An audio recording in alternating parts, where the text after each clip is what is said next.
Mesdames, Messieurs, bonjour et bienvenue à votre émission dominicale Opinion qui a le plaisir de recevoir aujourd'hui M. Thierno. M. Thierno, bonjour. Bonjour. Alors, je rappelle que vous êtes ancien ministre, vous êtes le président de l'Alliance pour la paix et le développement, APD. Vous êtes aussi membre de Benno Bokk Yakaar. Vous avez été ici aussi ministre de l'Environnement. Alors, vous êtes aussi un fervent défenseur de l'équipe nationale du Sénégal. Alors, nous allons donc entrer dans le vif du sujet. Monsieur Thierno, vous avez suivi ce qui s'est passé à l'Assemblée nationale ce dimanche, cette semaine, le 1er décembre notamment, avec des députés qui en sont venus aux mains. Comment est-ce que vous l'avez vécu cet incident-là? Bon, Georges, je vous remercie d'abord de m'avoir invité pour que je puisse venir échanger avec les Sénégalais sur l'actualité. Plus ou moins, je n'ai pas été surpris par ce qui se passe à l'Assemblée nationale. Si vous avez fait attention, j'ai toujours décrié cette nouvelle façon de mener la politique dans notre pays. J'ai toujours fustigé le nouveau visage du Sénégal. Alors donc que les députés arrivent à l'Assemblée nationale et se comportent comme ils se sont comportés, cela ne devrait pas me surprendre. Je m'attendais même à pire. Parce que ce geste a été ignoble, bestial. Quand j'ai regardé la vidéo, j'avais vraiment mal. Parce que je me dis, même si c'était un homme, comment est-ce qu'on peut donner un coup de pied à l'endroit où il l'a posé, à plus forte raison, sur une dame? Je ne savais même pas qu'elle était enceinte ou pas. Le geste est à blâmer et à réprimer. Et j'ai pris de tout mon cœur pour que ce monsieur soit traduit en justice pour servir d'exemple. L'Assemblée nationale n'est pas un lieu pour se battre. Dans le règlement intérieur, il est dit que c'est un milieu d'échange. C'est un milieu où il faut débattre sans se battre et travailler pour le peuple qui vous a envoyé à l'Assemblée nationale. S'ils veulent être sur un ring, ce n'est pas l'espace qui doit être choisi. Donc tout le monde, sans exception, nous devons réprimer de tels faits et faire de telle sorte que ça ne se reproduise plus. Que ça se reproduise, mais concrètement, qu'est-ce qu'on peut faire aujourd'hui pour que ça ne se reproduise plus? Mais Georges, est-ce qu'il ne faudrait pas avoir peut-être le règlement intérieur de l'Assemblée nationale, quelque chose comme ça? Vous savez, les Sénégalais doivent savoir que on ne peut pas avoir une vie harmonieuse en société sans une soumission à la règle de droit. Ce qui se passe, nous devons nous regarder dans le miroir pour arrêter de regarder les conséquences, les effets et ne pas nous attaquer aux causes. Et ça, c'est un drame dans ce pays-là. Ce qui est arrivé à l'Assemblée nationale, de mon point de vue, aurait dû ne pas arriver. C'est le président de l'Assemblée nationale qui, je ne sais pas, c'est par manque d'expérience ou est-ce que c'est l'absence de Madame Joséphine, que Dieu ait pitié de son âme, qui est à l'origine d'un tel comportement. Parce que cette dame était l'âme de l'Assemblée nationale. Elle était toujours à côté du président. S'il y a un cas, elle se penchait avec élégance pour mettre son doigt sur l'article qui devait réprimer. Aujourd'hui, elle n'est pas là. On a un président qui vient d'arriver. Il n'a pas pu appliquer les articles 55, 56, 57, 58, réprime tout ce qui s'est passé à l'Assemblée nationale. Et un nouveau secrétaire général aussi qui vient d'arriver. Alors, un nouveau secrétaire général qui vient d'arriver, un président qui vient d'arriver, qui a été clément et qui a laissé faire. Le premier jour où Barthélémy Dias a arraché le micro, que Guy Marius Sagna ait pris l'urne, des sanctions auraient pu tomber. Il a le rappel, il a l'exclusion, il a la suspension, il a donc les conséquences pécuniaires, les sanctions pécuniaires.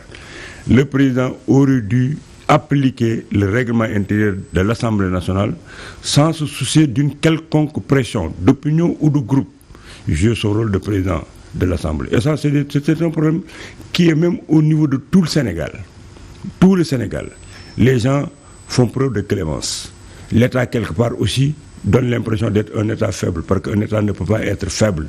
La loi, elle a été faite, elle doit être appliquée. Le drame dans notre pays, c'est la non-application des lois, et c'est ce qui permet à tout un chacun de se comporter comme il faut.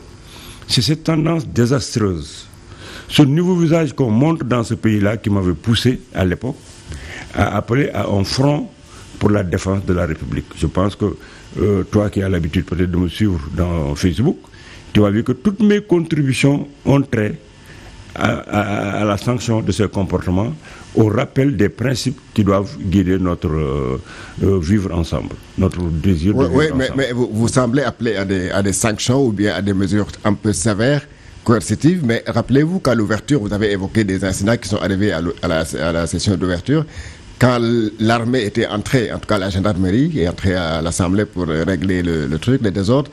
L'opinion nationale s'en était émue pour dire que c'est la première fois ou la deuxième fois que l'armée entre comme ça dans l'Assemblée. Oui, quand on voit une chose une première fois, il y a des réactions pour cette fois-là. On n'a jamais vu à l'Assemblée nationale quelqu'un venir arracher un micro, voir quelqu'un qui vient prendre l'urne qui permet d'élire le bureau de l'Assemblée nationale. Quand vous vous comportez comme ça, le président, il doit assurer la police de l'Assemblée nationale. En assurant cette police de l'Assemblée nationale, il peut demander aux forces de l'ordre de venir à l'intérieur de l'Assemblée nationale pour qu'il y ait la paix, pour que les gens soient disciplinés.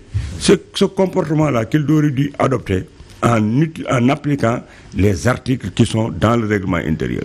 S'il les avait appliqués, il n'y aurait pas ce genre de problème. Que disent ces articles-là, par exemple? Mais ça veut dire que ces articles, ils disent que le président, il doit faire le rappel à l'ordre. Oui. À qui? Aux députés fautifs. S'il n'exécute pas, ou bien s'il ne change pas de conduite, il peut l'expulser.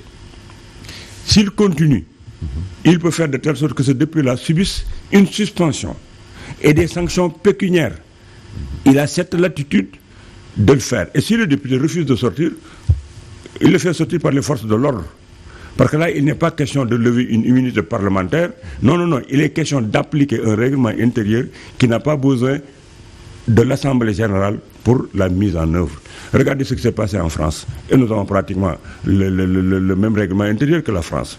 Quand quelqu'un s'est dit « ce con », qu'est-ce que le président de l'Assemblée nationale a fait? Tout de suite, suspension de séance. Et le monsieur a été sanctionné. Quand il y a eu ces propos racistes du député du Front National, qu'est-ce qui s'est passé? Suspension, sanction pécuniaire. Le Sénégal doit appliquer ces textes, ces comportements qui sont à l'Assemblée nationale. Il faut les réprimer. Il faut aller plus loin. On ne peut pas être dans un pays où les gens ont de la promotion à partir de la grande gueule, excusez-moi du terme, et à partir de l'insolence et à partir des invectives. On pousse tous les sachants à se mettre à la périphérie. Il faut être insolent, bagarreur, pour occuper des positions de pouvoir dans ce pays-là. Si nous voulons mener ce pays vers l'émergence, vers le développement, pour ne même pas parler d'émergence, moi je ne parle pas d'émergence, je parle de développement, il va falloir qu'on choisisse les mieux d'entre nous. Il va falloir qu'on assainisse les espaces pour que les sachants puissent venir partager le savoir. Parce que le développement, ça se passe dans la tête. L'économie, c'est comme un train sur des rails. Quand vous y mettez des choses qui ne doivent pas y être, vous avez des dérèglements. Au niveau du Sénégal maintenant, tout est déréglé et nous devons tous en avoir conscience pour essayer d'apporter les solutions qu'il faut. Sinon, nous allons vers le gouffre. Vous avez dit quelque chose que beaucoup de Sénégalais sont en train de dire, c'est-à-dire qu'au Sénégal, pour être paumé, il faut avoir, entre guillemets, la grande gueule, comme on l'avait dit, ou l'insulte à la bouche. Alors, pour parler maintenant de l'Assemblée nationale, est-ce qu'il n'y a pas lieu de revoir cette méthode d'investiture des députés?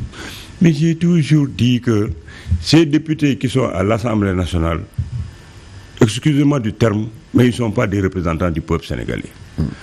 Parce que la manière... Donc ils ont été investis... Parce qu'ils ont été investis, les Sénégalais n'ont pas voté pour Thierno ou bien Moussa Ndiaye. Ils ont voté pour des listes.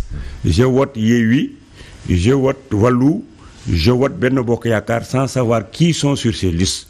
Donc ils ne sont pas des représentants du peuple, ils sont des représentants de ceux qui les ont mis sur les listes pour les envoyer à l'Assemblée nationale. Un premier couac. Encore, ils n'ont aucune formation qui leur permet de venir accomplir leur mission. Et plus grave, ces députés de l'opposition qui sont allés à l'Assemblée nationale sont allés à l'Assemblée nationale pour se bagarrer contre un système. Ils pensaient pouvoir imposer une cohabitation pour empêcher le président Macky Sall de terminer en quiétude sa mission. Ils ne l'ont pas réussi.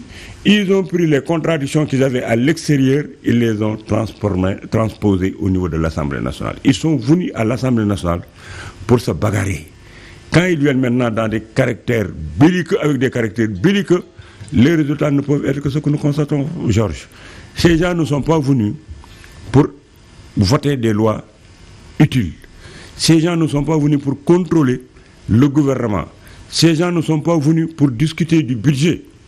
Ils sont venus pour faire de l'opposition pure et dure, radicale, empêcher de tourner en rond et faire des invectives, rappeler des trucs, faire des attaques personnelles, des fois des coups au bas de la ceinture, ce qui n'est pas bien. Ils ne comprennent même pas le sens de l'Assemblée nationale. Mais cela ne m'empêche pas de dire que j'ai suivi certaines séances de l'Assemblée nationale et j'ai même fait une contribution sur Facebook.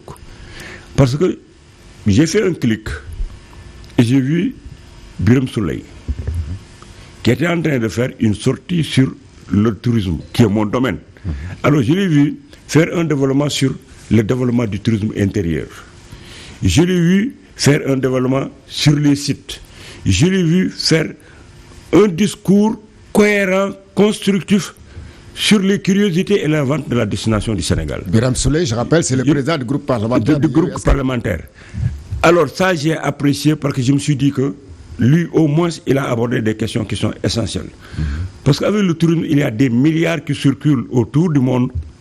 Le Sénégal doit avoir la capacité de les capter. Et pour les capter, ce ne sont ni des plages, ce ne sont ni des hôtels, ce sont des curiosités que nous avons et que les autres n'ont pas, et qu'ils gagneraient à venir découvrir. C'est ça qu'on appelle donc la vente de la destination. En plus, il a mis un accent, parce que j'avais organisé une caravane des merveilles du Sénégal, avec les gars de l'UNACOIS pour faire le tour du Sénégal pour développer le tourisme intérieur. Parce que les Sénégalais qui quittent pour aller à Dubaï, en France, aller se mettre dans des hôtels, le billet d'avion qu'ils payent peut leur permettre d'avoir un séjour formidable au Palmeraie ou à Sali. Visiter les merveilles, les sites de Dindofelo, le port de Podor, regarder les merveilles que nous avons. Je les avais appelées les merveilles du Sénégal. Avec mon ami Yoroya, mon jeune frère, nous avions monté cette conception. Si vous vous souvenez à l'époque, c'est quand les gens disaient que le ministre du Tourisme a été attaqué par le MFDC. J'étais en train de faire le tour de la Casamance pour vendre la destination avec le truc. Quand j'ai entendu développer ce tourisme intérieur, j'ai été très correct. J'ai noté aussi des choses qui sont extraordinaires. Devant des situations qui sont très sérieuses, il faut les aborder avec sérénité. Vous savez, le ministre Mansour Faye, on l'a attaqué, traité de tous les noms d'oiseaux, tous les arguments, avec une violence inouïe, avec des affirmations plus ou moins gratuites. Mais vous savez ce qu'il a fait? Quand c'était sérieux, il a utilisé une sérénité, il a eu la position du Bouroka. Ça veut dire que, écoutez, attentivement, gérer sereinement et répondre sans problème. Le professeur Ismaël Madior Fall, on l'a attaqué de tous les côtés, on l'a traité de tous les noms, des rappels, des trucs. Mais qu'est-ce qu'il a fait? C'est toujours avec la sérénité et la responsabilité qu'il a pu accuser les coups, répondre sans pour autant qu'il y ait des invectives. Alors, je dis que c'est un problème de comportement. À vous entendre parler, c'est-à-dire que véritablement les députés de l'opposition posent le véritable débat. C'est eux qui élèvent un peu le débat, le niveau de débat alors. Non, ils n'élèvent, c'est pas eux qui élèvent, parce que quand ils posent des problèmes... Non, parce que vous êtes en train de me citer des cas précis. Moi, je n'ai pas de position partisane. Ce sont les positions partisanes qui sont les maux du Sénégal. Parce que dans des positions partisanes, on n'écoute plus l'autre. Dans des positions partisanes, on ne pense que se battre. Dans des positions partisanes, vous détenez la vérité. Vous avez la morale. Vous avez l'éthique, les autres n'ont rien. Ça, c'est un drame et il va falloir que les gens acceptent de débattre, de savoir que nous sommes dans une société plurielle.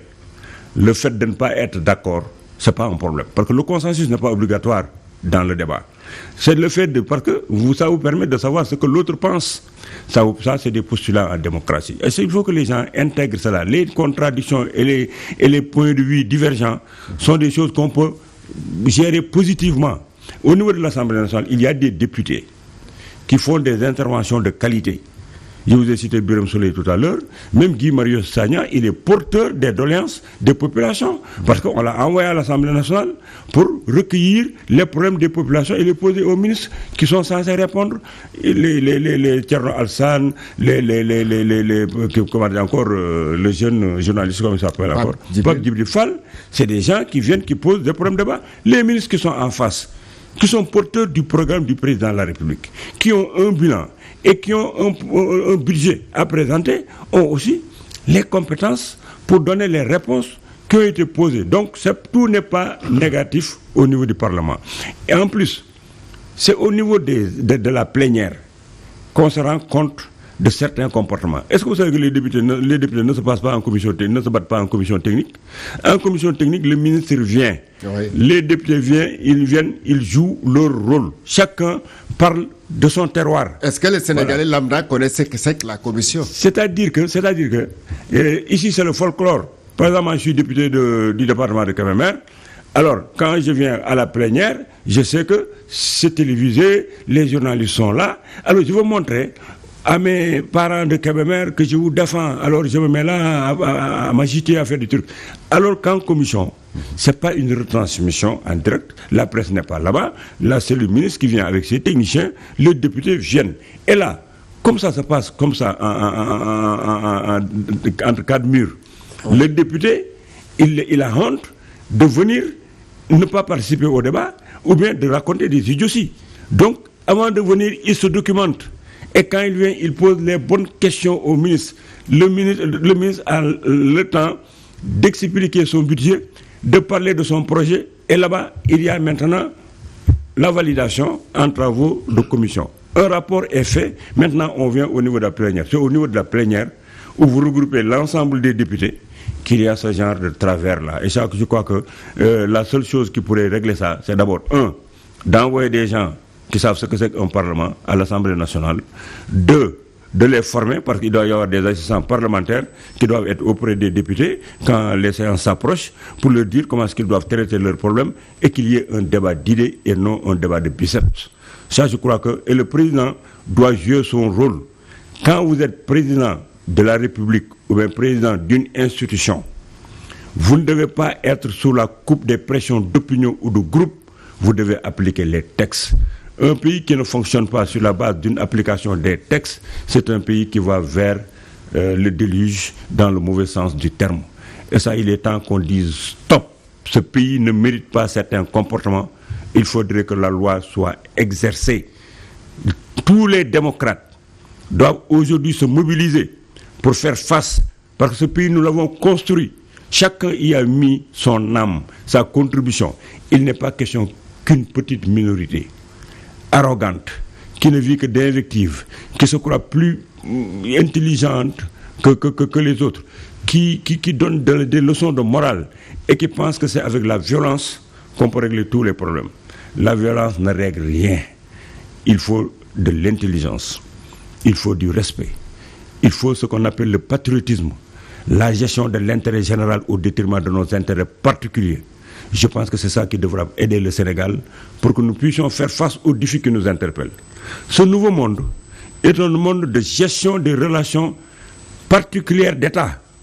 Donc l'Afrique, avec les défis qui nous interpellent, le Sénégal en particulier, aujourd'hui, ce qui devait nous réunir, c'est d'essayer de mettre en place des programmes participatifs, de faire de telle sorte que nous mettions en commun toutes nos intelligences pour fertiliser ce qui se passe, et puis savoir que le monde doit être beaucoup plus rude, beaucoup plus dur, beaucoup plus contraignant, et il nous appartient d'utiliser toutes les ressources que nous avons, minières, humaines, pour faire face, et le Sénégal peut le faire. Parce qu'à chaque fois que nous avons été ensemble, nous avons gagné.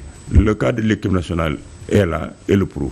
Nous y reviendrons. Alors, donc, bref, pour parler court, on est loin de cette assemblée de rupture à laquelle on s'attendait avec la composition de l'assemblée. Le terme de rupture, je n'ai jamais accepté ce terme de rupture.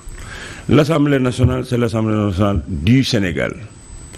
Les députés doivent y aller, ils sont régis par un règlement intérieur. Ils doivent voter des lois utiles, ils doivent voter des budgets et ils doivent contrôler l'exécutif.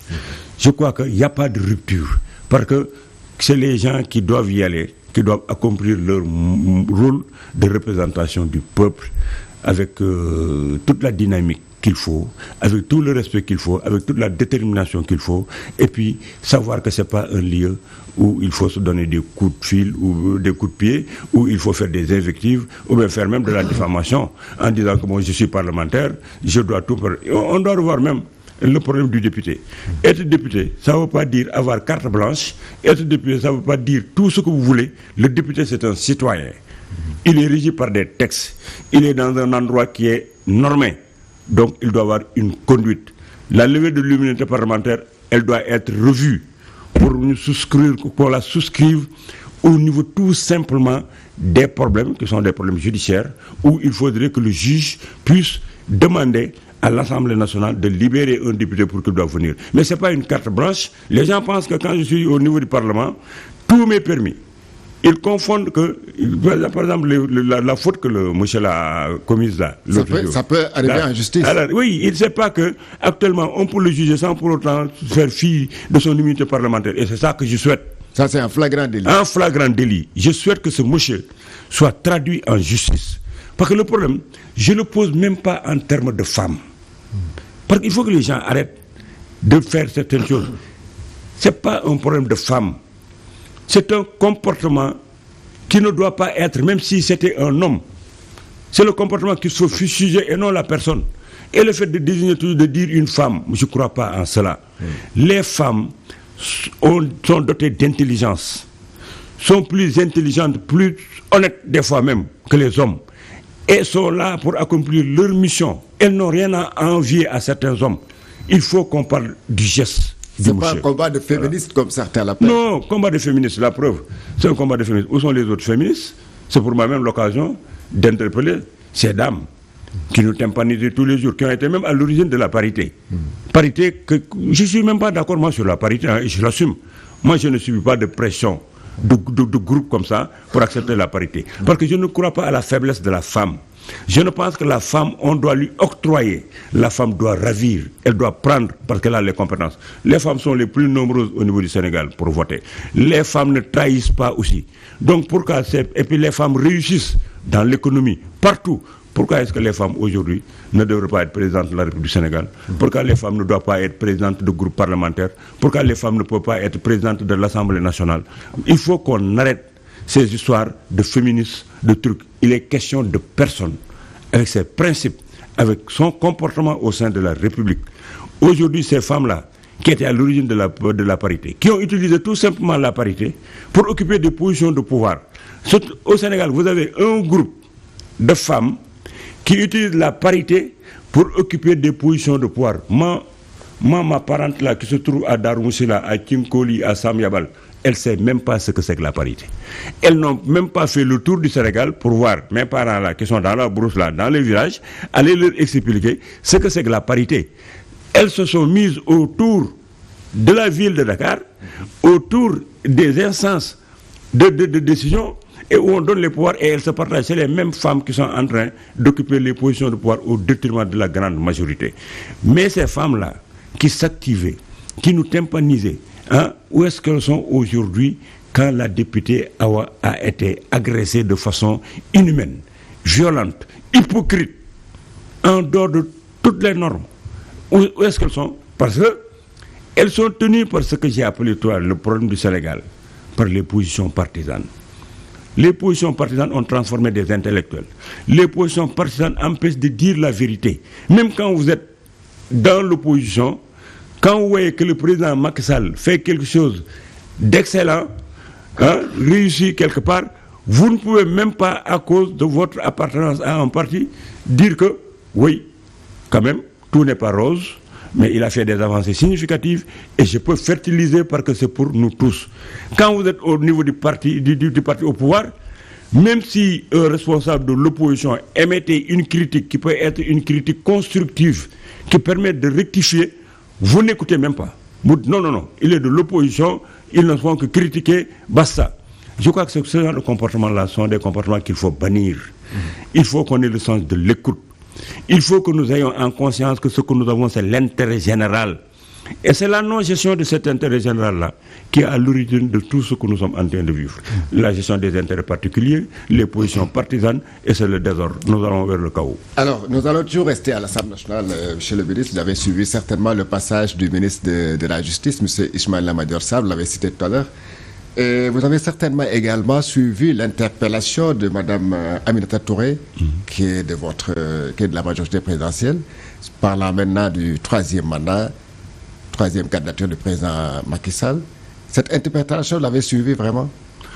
Mais c'est une façon intelligente de m'amener, de me poser la question sur le troisième mandat. Non, ça c'est le journaliste qui réagit comme ça et c'est normal. C'est normal. Parce que le fait que Mme Aminata Touré, ce qu'elle a dit, elle a toujours répété. Elle a toujours dit que ce qui l'oppose au président Macky Sall, c'est la question du troisième mandat. On sait que le professeur Ibrahima Madior Fall a été de la conception de la Constitution et il s'est prononcé sur le troisième mandat. Mais moi je vous dis, comment est-ce que nous allons continuer à parler de cette histoire de troisième mandat? Mais quand j'entends des instruits, des intellectuels, des constitutionnalistes débattre sur un problème de troisième mandat, j'ai un problème. Ah oui? Oui, j'ai un problème. Vous savez, ce pays ne pourra aller de l'avant que si nous respectons les règles du jeu. On respecte les constitutions, on respecte les personnes qui les animent et nous allons les juger sur les actes que ces personnes-là vont poser. Aujourd'hui, Georges, on est arrivé dans ce pays où, quand vous parlez du Conseil constitutionnel, tout le monde se braque. C'est un problème et il faut le régler. Si nous mettons en place des institutions, à des moments de notre marche, nous concevons que ces institutions-là nécessitent d'être réformées. Il faut les réformer. Tant que vous ne les réformez pas, leurs décisions s'imposent à vous et vous avez l'obligation de les respecter. Pour dire ceci, c'est la Constitution qui vous donne le droit de marcher. C'est la Constitution qui vous donne le droit de postuler. Mais elle a réglementé. Elle a dit que, Georges, si vous voulez être candidat à l'élection présidentielle, voilà les critères que vous devez remplir. Avoir votre parrainage, être de bonnes mœurs, être en règle avec votre fisc et vous déposer votre dossier de candidature. Où? Au Conseil constitutionnel. Si le Conseil constitutionnel valide, vous pouvez aller compétir. Si le Conseil constitutionnel est invalide, vous ne ferez pas partie de ceux qui vont rencontrer le peuple pour être élu. Même si vous êtes élu par le peuple. Si vous ne prêtez pas serment, vous ne serez jamais président de la République du Sénégal. Alors, il n'y a pas d'autre voie pour participer à l'élection présidentielle. C'est la seule voie. Alors donc, aujourd'hui, pourquoi des constitutionnalistes se permettraient d'interpréter, de dire quoi que ce soit? On n'est pas dans des cadres de modification de constitution. Nous sommes dans le cadre de l'application et de l'interprétation d'une constitution. La structure, l'instance habilitée à le faire, c'est le Conseil constitutionnel. Maintenant, si les Sénégalais, il faut que les gens aient le courage de mettre le doigt. Si les gens se disent que, oui, nous considérons que le Conseil constitutionnel pourrait être partisan parce que les gens qui sont là-bas sont nommés par le président de la République. C'est ça le fond du débat. Mais ça, comment est-ce qu'il faut l'aborder? Ça veut dire qu'il va falloir que les Sénégalais acceptent demain de faire les réformes qui font qu'on ne va plus donner la prérogative au président de la République de nommer les membres du Haut Conseil, du Conseil constitutionnel. Qu'on les nomme par ailleurs pour qu'il y ait toute une confiance qui va permettre, qui ne va plus permettre de doute. Mais Georges, de grâce, si nous ne le faisons pas, tirons les leçons de nos expériences du temps du président Abdoulaye Wade. C'est ici à Walfadjri que je disais devant les Penombo que vous n'avez pas le droit de vous attaquer au Conseil constitutionnel. Les 5 sages sont les seuls habilités à valider les candidatures. J'étais attaqué, mais quand j'ai terminé l'émission, qu'est-ce qui s'est passé? C'est Pierre Diagne qui était d'âge de la médiature qui m'a appelé pour me dire le président Ousmane Camara veut te rencontrer. Je suis allé. Qu'est-ce qu'il m'a dit? Il m'a dit, Thierno, je t'ai écouté à Walfadjri. Ce que tu as dit, moi, Ousmane Camara, ancien président du Conseil, on m'aurait posé la question, j'aurais répondu la même chose. Si je ne me tais pas, je dirais la même chose. Ne change pas, c'est la bonne position et c'est cette position-là qui va prévaloir. Je sors, il m'amène à la médiature, c'est Serigne Diop qui était là-bas. Il m'a dit, on va passer voir Serigne. J'étais très content parce que tout le monde l'écoutait à l'époque. Quand je suis entré, avant de le saluer, j'ai dit, monsieur le professeur, parlez, tout le monde vous écoute. Il m'a dit, mais Thierno, je ne peux pas dire plus que ce que tu as dit parce que je t'ai suivi. C'est ça la position. Aucun constitutionnaliste aujourd'hui n'a le droit d'être là et d'interpréter à la place du Conseil constitutionnel. Ça, c'est un problème d'éthique et de fonctionnement et de respect des instances que nous avons mises en place. C'est pourquoi chaque fois que je vois des intellectuels tenir un tel débat, je dis qu'il y a problème. Et en plus maintenant, on a formaté les esprits de telle sorte que, comme je fais aujourd'hui là, si vous regardez dans les réseaux sociaux, le fait d'avoir prononcé le nom du Conseil constitutionnel va me valoir des insultes, des trucs pour dire que oui, Thierno Lo, il est en train de valider la candidature. Là aussi, c'est une bêtise énorme, manifeste et caractérisée. Renvoyer la question au Conseil constitutionnel. Est-ce que c'est valider une candidature? Moi, je ne sais pas ce que le Conseil constitutionnel va dire. Si le Conseil constitutionnel validait la candidature du président Macky Sall, je dirais oui. Basta, je vais avec lui. S'il est invalide, je dirais que le président Macky Sall ne peut pas être candidat parce que le Conseil constitutionnel en a décidé autrement. Ce débat, il est puéril. Ça ne nous sert pas. Et puis ça n'a pas entraîné des problèmes. On a eu des morts d'hommes en 2011. Cela n'a pas empêché les marcheurs d'aller se présenter à l'élection présidentielle. Cela ne les a pas empêchés d'aller devant ce Conseil constitutionnel qu'ils combattaient. Parce que je me souviens, il me disait à l'époque, Thierno Lo, nous sommes le Conseil constitutionnel, c'est nous qui décidons. Est-ce qu'ils ont décidé? Ils sont allés voter, ils ont prêté serment devant ce Conseil constitutionnel. Les mêmes choses vont se répéter. Ceux qui sont là, qui veulent créer des émeutes, des événements, ils vont tuer les fils d'autrui. Et quand le dépôt des listes sera démis, ils vont déposer. Et quand l'affichage sera fait, ils vont aller battre campagne en disant ceci. Très facile. Oui, sa candidature est passée, on va laisser le peuple le sanctionner comme le peuple avait sanctionné Abdoulaye Wade. Alors que vous avez enterré des dizaines de jeunes. Et c'est une question de responsabilité et d'éthique. Et il faut que les gens se départissent des pressions de groupe et d'opinion pour dire ce qui doit être dit. Moi, quand je développe, quand je parle du Sénégal, quand je parle de ce qui doit être, je me soucie peu de ce que l'autre peut penser, si je suis dans le respect de ce qui doit être. Et tous les Sénégalais doivent maintenant prendre ce comportement de dire ce qui doit être pour que nous puissions prendre en charge les problèmes de ce pays. Il y en a trop. On a trop tergiversé. Il y a des morts à n'en plus finir. On ne discute plus. Les sachants sont à la touche. Alors qu'un pays ne peut pas se développer sans le savoir. Le Sénégal est une grande puissance, en ressources humaines de qualité. Mais on ne les utilise pas. On les met à la périphérie. On ne prend que des médiocres au détriment de ceux qui savent développer. Ce pays, il faut prendre les meilleurs d'entre nous pour que nous puissions aller de l'avant. Et c'est vous de la mouvance présidentielle qui êtes à la position de prendre les meilleurs. Alors, c'est pour vous dire juste vous. Non, je suis tout à fait d'accord avec toi. Ouais. Parlons de cette majorité présidentielle et de sa façon de gérer le pays. Voilà, justement. Vous savez, c'est la question que je voulais vous poser. Vous savez, je suis de Benno Bokk Yakaar, mais j'ai mal des fois. Parce que tu vois des compétences qui sont là, qui ne cherchent pas de position de pouvoir, mais qui veulent fertiliser ce que nous faisons. Mais les ministres qui sont là n'ont même pas la générosité de les écouter pour que ces Sénégalais-là, qui sont partis du Sénégal, ne sont pas des Burkinabés, et que tout ce qu'ils font impacte sur nous. Ils doivent pouvoir nous écouter. On donne des opinions libres à eux maintenant, qui ont la latitude de traduire la lettre de mission qui est confiée, mais prendre en charge ce que les gens donnent comme contribution positive. Un exemple très parfait. Je fus ministre du Tourisme. Quand le président Abdoulaye Wade, au niveau du CICES, disait « Thierno Lo, je n'ai jamais cru au tourisme.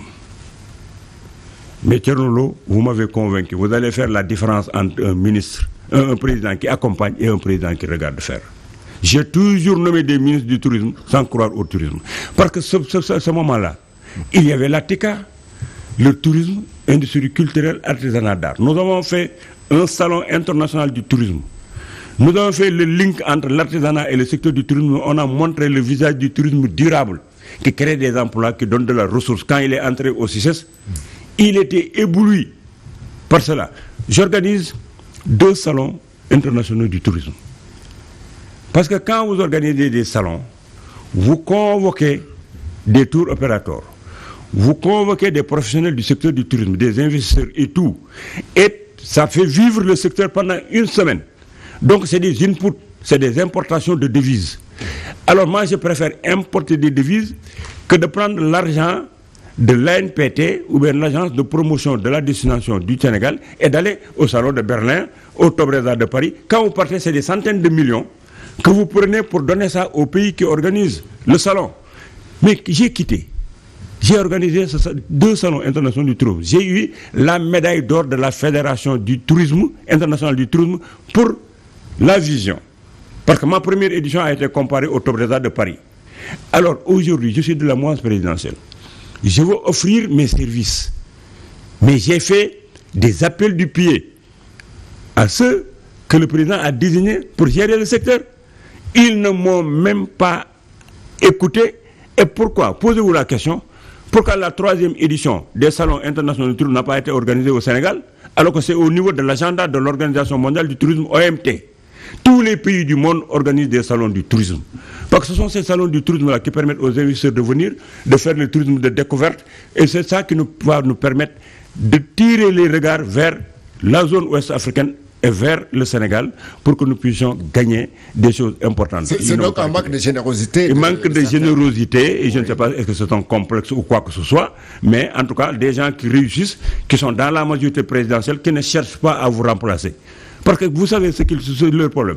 C'est à chaque fois qu'ils pensent qu'ils se rapprochent de Tcherno pour parler du tourisme ou de l'environnement ou de l'artisanat, Tcherno vient pour prendre leur poste.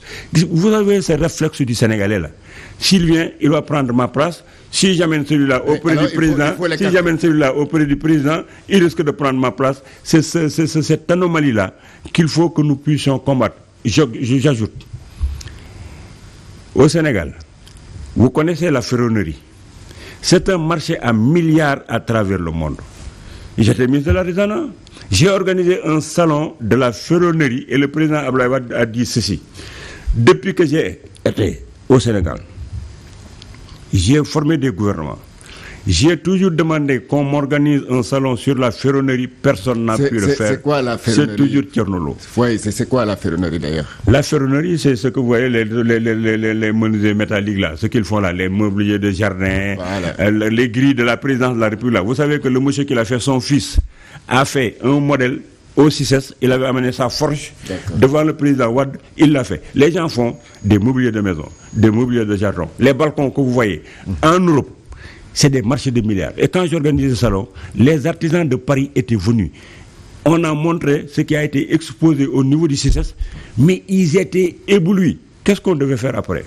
C'est d'organiser, comme vous voyez là, donc des plateformes pour montrer aux gens quelle est l'expertise des Sénégalais en la matière. Ce salon-là, personne ne l'a poursuivi. Ce que j'avais laissé dans les tiroirs là-bas, pour faire donc comme le mobilier de maison là, vous ouvrez une brochure, vous regardez les mobiliers en ferronnerie et partout dans le monde.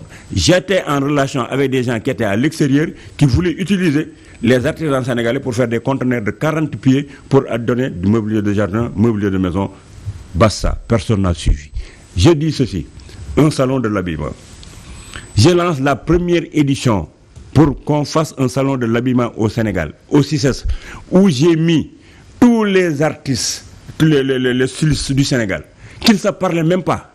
Je suis arrivé à mettre autour d'une table les Djumadien Diakhaté, les Collé Arroso, les Ombelico, tous les artisans du Sénégal, plus Pam Ndiaye, qui est en France, étaient même venus. On a fait la conférence pour lancer le salon international de l'habillement au Sénégal. Quelle est la suite? Et pourtant, je suis en train d'interpeller les gens qui dirigent ces trucs-là pour leur demander de dire, c'est ça qui va développer les secteurs. Vous ne pouvez pas continuer, vous faites de l'artisanat, vous ne pouvez pas continuer à travailler comme vous faites, aller voir des groupements féminins et des trucs comme ça. Non, il faut développer le secteur, il faut créer des unités de production, il faut que les gens puissent faire un habillement correct, que les gens puissent mutualiser leurs efforts. Le salon du tourisme, il faut le faire parce que c'est ça qui vous permet d'importer.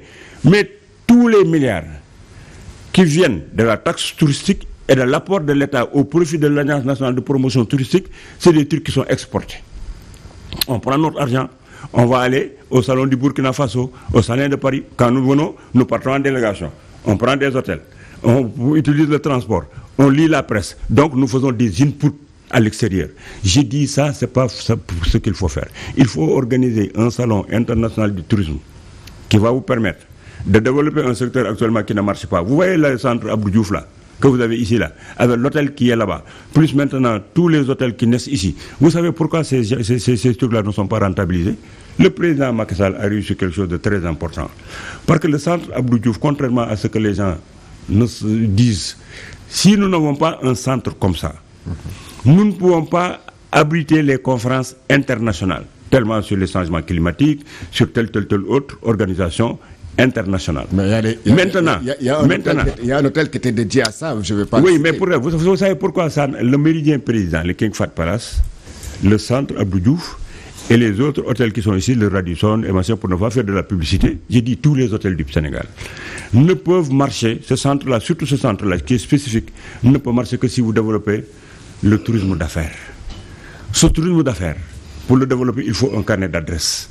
Il faut que vous puissiez avoir des entrées au niveau des multinationales qui organisent des assemblées générales pour que vous puissiez dire aujourd'hui, écoutez, Peugeot organise une assemblée générale parce que vous avez les grands groupes ont l'habitude d'organiser des assemblées générales pour regrouper tous leurs distributeurs à travers le monde. Faire regarder leur politique commerciale et regarder leurs nouveaux produits. Ça, on le fait au niveau des pays. Moi, j'ai été au Burkina Faso, encore en Égypte, j'ai été à Astana, j'ai fait le tour du monde pour assister à ce salon que Carrier est le numéro 1 mondial de la climatisation organisée. Aujourd'hui, si vous n'avez pas des carnets d'adresses qui vous permettent de toucher Carrier, de toucher Siat, de toucher Tran, de toucher Peugeot, où vous avez des gens pour leur dire, monsieur, écoutez, telle année, je vous invite au Sénégal pour que vous puissiez y faire votre assemblée générale. Quand ces gens-là viennent, ils font une semaine. Ils font du tourisme de découverte. Ils regardent la presse, tout fonctionne. Et puis, en faisant le tourisme de découverte, c'est ça qui va leur permettre de faire des investissements dans les zones touristiques du Sénégal. Le salon du tourisme permet aux investisseurs qui viennent de visiter le Sénégal, de voir la zone nord, de voir Pointe-Sarène, de voir tout ce qu'il y a comme possibilité d'investissement en matière touristique. C'est au niveau de ces salons qu'on les organise. C'est au niveau de ces tourismes d'affaires-là que nous puissions vendre la destination du Sénégal. Ils n'ont même pas la générosité de vous écouter. Espérons qu'on vous écoutera, que l'actuel ministre du Tourisme, en tout cas que vous connaissez très bien, que vous connaissez aussi, va vous entraîner, va prêter oreille attentive à vos propositions. Alors, parlons maintenant d'autre chose. Nous restons toujours dans le secteur de l'économie pour parler du dernier rapport de l'ARMP 2020-2021. Il a été révélé beaucoup de manquements, beaucoup d'illégalités, beaucoup de magouilles d'ailleurs. Et tout cela, on le met sur le dos de la Covid. Parce qu'à l'époque, on était dans une situation de position d'urgence où on n'avait pas, d'aucuns diront qu'on n'avait pas le temps de lancer des appels d'offres ou des demandes de renseignement de prix. Est-ce que ça, c'est une bonne défense? C'est vous qui mettez le tout sur le dos de la Covid. Dans le rapport, vous croyez qu'on parle seulement de Covid? Pourquoi tu transformes le rapport en un rapport sur la Covid? Certains qui sont épinglés le disent. Oui, c'est-à-dire que c'est toujours les gens qui sont au niveau de leur position partisane et qui viennent au niveau des rapports qui puissent ce qui les arrange. Mais le rapport a englobé beaucoup de choses. Il appartient maintenant aux autorités de prendre les décisions qui s'y est. Le président de la République, c'est lui qui est le gardien de la Constitution, c'est lui qui a délégué des pouvoirs. Ça, ce sont ses prérogatives. Les corps de contrôle sont allés faire leur boulot. Il revient à l'autorité politique de prendre les décisions qui s'y est. Si des gens ont fauté, il y a des fautes administratives, il y a des sanctions administratives, il y a des sanctions pénales. Il faut qu'on applique la loi, rien que la loi. C'est ça qui va permettre qu'on sorte de ces débats puérils-là et qu'on se concentre sur des rapports, on épilogue, on parle, après maintenant, on ne sait même pas quelles sont les suites qui sont données. Moi, je crois que le rapport, il a été fait. Les gens qui ont bien géré, il faudrait qu'on fasse des sanctions positives les concernant. Ceux qui ont fauté, il faudrait qu'on applique la sanction. Je n'ai rien d'autre à dire sur ça. Ça veut dire qu'il ne faudrait pas qu'on mette des dossiers sous le coude? Arrêtez de parler de dossiers sous le coude. Parce que vous parlez des rapports de l'IGE. Là aussi, je répète ce que j'avais dit pour le Conseil constitutionnel. Georges, c'est vous qui avez donné mandat au président de la République d'accepter de loger l'IGE à la présidence de la République. Vous lui avez permis d'envoyer l'IGE qui ne s'autosaisit pas. Et vous avez permis à tous les présidents qui sont passés ici d'envoyer l'IGE, de recevoir les rapports de l'IGE, de les interpréter et d'en faire ce qu'ils veulent. Soit ils donnent des suites ou bien ils classent. Ils sont dans la légalité. Alors s'ils le font, ne dites pas, ils ont mis le coude. Non. Ils ont envoyé l'IGE est parti, ils ont regardé ce qu'ils pouvaient regarder, ce qui les intéressait, ils ont classé le dossier. Si vous voulez maintenant changer, mais attends, demandez un référendum ou bien des réformes ou des trucs, vous sortez l'IGE de la présidence de la République. Vous leur donnez un immeuble et vous leur dites, vous pouvez vous autosaisir, vos rapports, envoyez-les au niveau du tribunal. Le problème, il est réglé. Mais vous voyez ce que vous avez mis de façon légale et vous vous mettez là à baver, à pleurer, à des trucs. Ça ne changera pas. Parce qu'ils sont dans la légalité. Vous ne pouvez pas... C'est ce que j'avais dit tout à l'heure, en disant que la soumission à la règle, à la justice, fait partie des prérogatives qui doivent nous guider. Vous ne pouvez pas être dans une société normée, harmonieuse, sans pour autant vous soumettre à la loi. Alors, rapidement, on reste toujours dans le cadre de ce truc, c'est juste une petite question. L'ancien procureur de la République, M. Bassirou Gueye, nommé à la tête de l'OFNAC. Oui, je considère que c'est un Sénégalais. Le président de la République a des prérogatives qui lui permettent de nommer qui il veut. Il n'est pas ivoirien, il n'est pas burkinabé, c'est un Sénégalais. Il veut servir son pays. Le président à qui vous avez donné mandat de pouvoir nommer qui il veut, l'a nommé encore. Donc je conçois que ce qui avait fait ma validité, quand on m'a nommé ministre, ce qui a fait ma validité, on m'a nommé président du conseil d'administration sans consulter personne, cette même validité, je ne la refuse pas à un autre. C'est ça le problème du Sénégal. Ce qui fait votre validité, ne la refusez pas aux autres. Parce que quand le président a nommé d'autres, il a le droit de nommer Serigne Bassirou Gueye. D'accord. Alors, rapidement, vous êtes au courant qu'un journaliste du nom de Pape Alé Niang est en prison. Et d'ailleurs, il a commencé à entamer une grève de la faim depuis vendredi. Alors, quel est selon vous l'état de liberté, sinon de la liberté d'expression au Sénégal? Est-ce que ceci n'est pas une tache noire sur le régime? Non.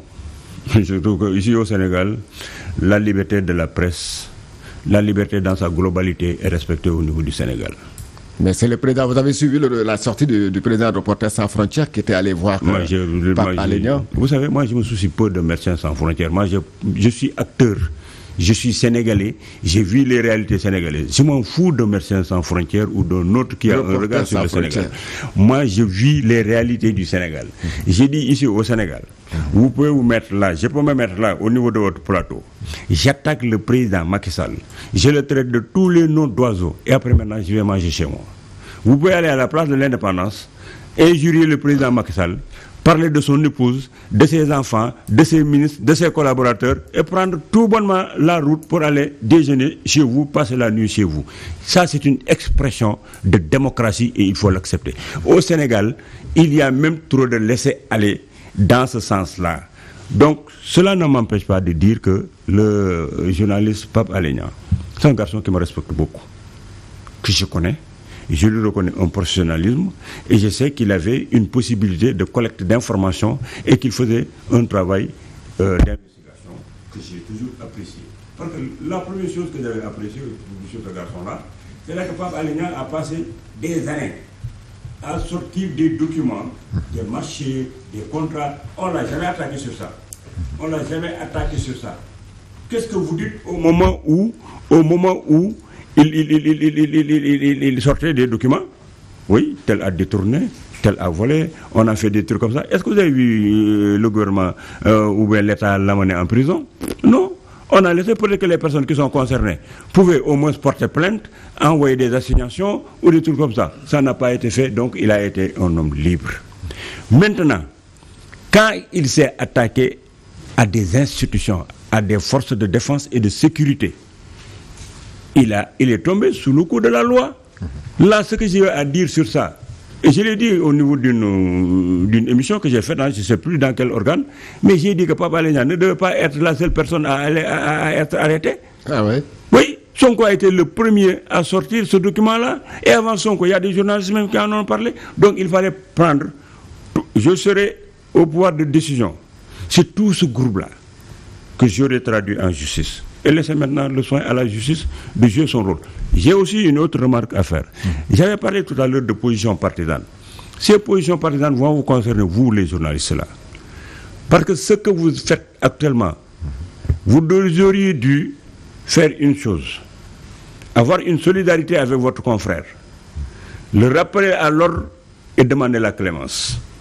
Qui serait une attitude respectée et respectable, aurait dû de fustiger le fait, de demander la clémence. C'est ça qui aurait aidé mieux Pape Alé Niang que ce que vous avez fait. Parce que parmi vous, il y en a qui, dans les couloirs, disent que ce qu'il a fait, ce n'est pas du journalisme, ce n'est pas ce qu'on vous a appris à l'école. Allez interroger Mame Less Camara. Allez l'interroger. Il ne vous dira jamais que ça, c'est du journalisme. Parce que les choses qui sont sensibles, vous pouvez les traiter, mais il y a une manière de les traiter. Vous savez, le journaliste Pape Alé Niang, il aurait pu parler de ce rapport de la gendarmerie, hein, mais d'une certaine manière, c'est ce qu'on vous a appelé au ceci. Vous auriez pu prendre ce que vous devez prendre, livrer ça aux populations pour qu'on sache qu'il y a quelque chose qui se passe au niveau de ce rapport de la gendarmerie sans pour autant exhiber un document, entrer maintenant dans les querelles des différents responsables des forces de défense et de sécurité. Ce n'est pas du journalisme. Ah, d'accord. Alors, il nous reste quelques minutes. Monsieur le ministre, ce soir même à 19h, le Sénégal va affronter l'Angleterre en 8e de finale de la Coupe du Monde. Quel est votre état d'esprit par rapport à ce match? Mon état d'esprit... Je rappelle qu'on vous appelait Zidane à l'époque. Hein? Ah oui? Bon, moi, Zidane, c'est quelqu'un qui a de l'expertise en football. Et puis moi, je suis Zidane parce que Dieu m'a donné de l'expertise dans beaucoup de domaines. Merci, Dieu merci. Mais l'équipe nationale du Sénégal, c'est notre fierté. Et au-delà du football, nous devons tirer des conséquences sur cette histoire d'équipe nationale. Ça nous ramène à la gestion de l'intérêt général. À chaque fois que les Sénégalais se mettent autour de ce que nous avons en commun, nous faisons des prouesses. Et l'équipe nationale du Sénégal nous a montré que nous devons pouvoir faire la part des choses quand il s'agit de gérer ce qui nous gouverne, tout ce qui est de l'intérêt de tout le peuple sénégalais. On doit se départir de nos positions partisanes et de nos querelles pour aller de l'avant. Cette union autour de l'équipe nationale, c'est la même union que nous devons avoir pour faire face aux défis économiques, les questions d'emploi, les questions de sécurité, les questions de bonne gouvernance. Je crois que nous devons avoir cette même ambiance. Les joueurs sont en train de nous représenter. Nous aussi, nous jouons notre rôle de supporters parce que nous vibrons. Chacun d'entre nous a une fibre patriotique aujourd'hui pour que cette équipe puisse gagner. Et ma conviction profonde, et je le souhaite, c'est que je vous assure, nous pouvons gagner la Coupe du Monde. Ces gens qui sont là-bas, ils n'ont rien de plus que nous. Il faut que nous soyons armés pour nous départir du fait que pour dire que l'Afrique ne peut pas prendre la Coupe du Monde. L'Afrique est un continent de malheur. C'est un continent qu'il faut réguler par les guerres ethniques, les guerres tribunales. Le Cameroun battre le Brésil.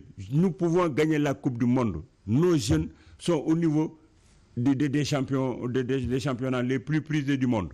C'est des jeunes qui gagnent beaucoup d'argent parce qu'ils ont de l'expertise, ils ont de l'art. Ces jeunes-là doivent se mettre dans la tête, et nous tous derrière eux, que vous êtes meilleurs que certains d'entre eux, que vous avez la possibilité de gagner, parce que le Sénégal est une petite puissance économique, mais une grande puissance en ressources humaines. Ces hommes ont toujours fait le monde. Ces hommes ont toujours indiqué les voies. On nous connaît par notre grandeur, on nous connaît par notre état d'esprit, on nous connaît par notre diplomatie, on nous connaît par les grandes personnes, à commencer par les guides religieux que nous avons eus et les intellectuels que nous avons eus, et aujourd'hui par les footballeurs que nous avons. C'est un pays qui peut gagner. Et je souhaite que ce soir, que nous puissions fêter une victoire qui va nous permettre de nous regrouper plus pour que nous puissions faire de telle sorte que ce pays aille de l'avant, que nous puissions faire de telle sorte que chacun puisse vivre heureux, que la méchanceté qui commence à gangréner notre société, les animosités que nous commençons à vivre. Quelqu'un me disait l'autre jour, Thierno, tu sais, moi j'entre dans la mosquée, même ça, je touche quelqu'un, il se fâche. Alors vous voyez, c'est tellement grave. Donc nous devons, mais l'équipe nationale nous a déjà donné un exemple à la Coupe d'Afrique. Comment est-ce que nous avons fait pour fêter ici à travers la ville? Aujourd'hui, l'équipe nationale nous réunit.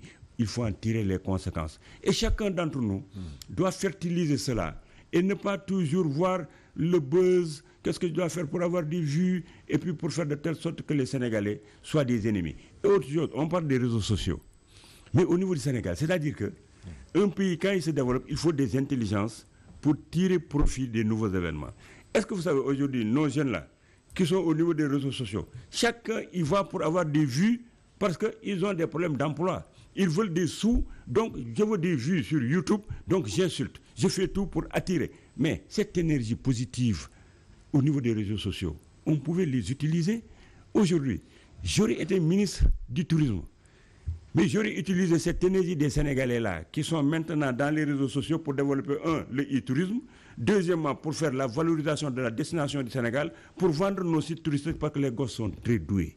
C'est tous des ingénieurs en informatique. Alors, donc on peut les utiliser de façon positive dans beaucoup de choses, en environnement pour la communication, dans le tourisme pour la vente de la destination, dans l'artisanat pour montrer où se trouvent nos artisans, où se trouvent les gens qui font de la gastronomie. Merci. Vivement la victoire ce soir alors pour le Sénégal face à l'Angleterre. Alors, monsieur le ministre, ça a été un plaisir de vous recevoir sur le plateau de Opinion. Je rappelle que vous êtes le président de l'Alliance pour